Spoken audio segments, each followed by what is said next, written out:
بسم اللہ الرحمن الرحیم۔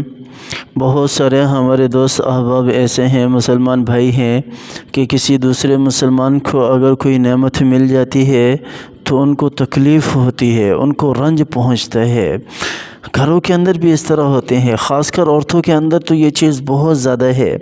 اگر کسی عورت کو کوئی نعمت اللہ تعالیٰ نے دے دی ہے تو دوسری عورت جو ہے وہ جیلسی بن جاتی ہے، وہ بہت زیادہ رنج کرتی ہے، بہت زیادہ افسوس کرتی ہے، دکھ کرتی ہے۔ حالانکہ یہ عمل ہمارا نہیں ہے، مسلمانوں کا نہیں ہے، اہل ایمان کا نہیں ہے، بلکہ یہ عمل کافروں کا اللہ تعالیٰ نے قرآن پاک کے اندر ذکر کیا ہے۔ اسی طرح ہمارے تاجر حضرات جو ہیں وہ بھی ان کی بھی یہی کیفیت ہوتی ہے۔ ایک دکاندار دوسرے دکاندار کو دیکھ کر راضی نہیں ہے، ایک ٹھیلا چلانے والا دوسرے ٹھیلے والے کو اپنے برابر میں دیکھ کر راضی نہیں ہے۔ اگر دوسرے ٹھیلے والے کے پاس کوئی گاہک آ جاتا ہے تو وہ جو برابر میں کھڑا ہے وہ دل میں رنج کرتا ہے کہ یہ میرے پاس کیوں نہیں آیا، یہ میرے پاس کیوں نہیں آیا۔ اسی طرح ہمارے بزنس جو بڑے بڑے ڈیلر ہیں وہ بھی اسی طرح ہیں، وہ بھی بہت سارے لوگ ہیں۔ 100 میں سے کوئی 5% لوگ ایسے ہوں گے جو یہ سوچتے ہوں گے کہ چلو ٹھیک ہے وہ ہمارا بھائی ہے، ان کو بھی اللہ تعالیٰ نے رزق دینا ہے، یہ اس کی قسمت میں تھا، یہ اللہ تعالیٰ نے اس کے حصے میں لکھا تھا، اس کو مل گیا۔ لیکن کیفیت ہماری مسلمانوں کی، اہل اسلام کی نہیں ہے، بلکہ یہ کیفیت اہل کفر کی ہے۔ اللہ تعالیٰ نے قرآن پاک کے اندر یہی کنڈیشن، یہی کیفیت ذکر کی ہے جو آج ہم نے اپنائی ہوئی ہے۔ اللہ تعالیٰ کی ارشاد فرماتے ہیں، سورہ آل عمران کی 120ویں آیت ہے، کھول کر کبھی دیکھ لینا۔ ان تمسسکم حسنۃ تسؤہم۔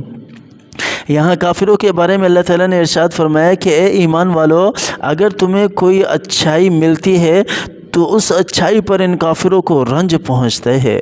یہ دل کے اندر اپنے آپ کو کیا کہتے ہیں، اس کو کہ کڑوستے ہیں، اپنے آپ کو بہت زیادہ ملامت کرتے ہیں کہ یہ ان کو کیوں مل گئی، یہ چیز، یہ نعمت اللہ کی طرف سے ان کو کیوں مل گئی۔ ان تمسسکم حسنۃ تسؤہم، ان کو رنج پہنچتا ہے، تکلیف پہنچتی ہے۔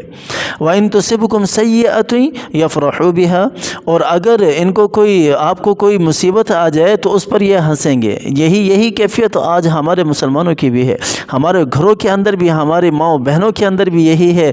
ہمارے آپس میں دو سگے حقیقی بھائی اس چیز کو دیکھ کر برداشت نہیں کرتے، وہ خوش ہو رہے ہوتے ہیں، ہاں اس کو تکلیف پہنچ گئی ہوں، اس کو ایسا ہونا چاہیے تھا، ایسا ہونا چاہیے۔ یہ ہماری صفت نہیں ہے، یہ ہماری صفت نہیں ہے۔ اللہ کے لیے ایسی عادتوں سے بچیں، یہ ہماری عادتیں نہیں ہیں، یہ کافروں کی عادتیں ہیں، غیر مسلموں کی عادتیں ہیں، وہ ایمان والوں کو دیکھ کر اس طرح کرتے ہیں، ہماری عادتیں نہیں ہیں۔ پھر اللہ تعالیٰ نے آگے بتا بھی دیا، وَإِن تَصْبِرُوا وَتَتَّقُوا لَا يَضُرُّكُمْ كَيْدُهُمْ شَيْئًا۔ اگر یہ ایمان والے صبر کریں اور اللہ سے ڈرتے رہیں تو ان کے جتنے بھی مکر ہیں، جن کے بھی قید ہیں، یہ اس کو نقصان نہیں پہنچا سکتے۔ صبر کرنے والے کو، اللہ تعالیٰ سے ڈرنے والے کو یہ نقصان نہیں پہنچا سکتے، ذرہ برابر بھی۔ ان اللہ بما یعملون محیط۔ پھر اللہ تعالیٰ نے بتا دیا کہ تم جو کچھ بھی کر رہے ہیں نا، اللہ تعالیٰ ان کے سارے اعمال کو احاطہ کیے ہوئے ہے۔ کل قیامت والے دن سب کے سامنے اللہ تعالیٰ پیش کریں گے کہ ہاں تم یہ عمل کیا کرتے تھے، تم اس طرح کیا کرتے تھے۔